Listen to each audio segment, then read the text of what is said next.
Azərbaycan şərq-qərb və şimal-cənub nəqliyyat dəhlizlərinin fəal iştirakçısıdır.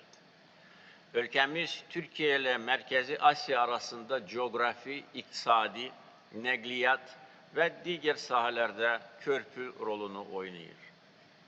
2022-ci ildən bəri orta dəhlizlə yük daşımalar təqribən 90% artıb. Dəhliz boyu tranzit müddətləri əhəmiyyətli dərəcədə azalıb.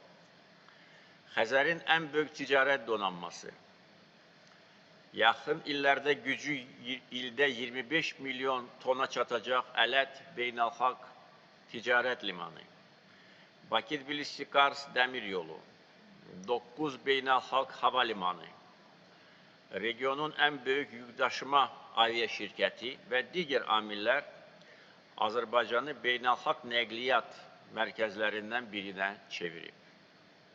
Bu çərçivədə Vaşinqton zirvəsinin digər mühüm nəticələrindən biri də Zəngəzur dəhlizinin açılmasıdır.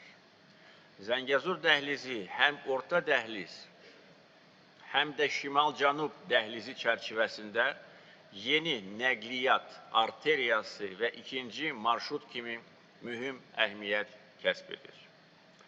Sülh, regional bağlantılar və iqtisadi inkişafla əlaqəli olan digər mühüm istiqamət enerji təhlükəsizliyidir. Ölkəmiz bu məqsədlərin qlobal səviyyədə təmin edilməsində fəal rol oynayır.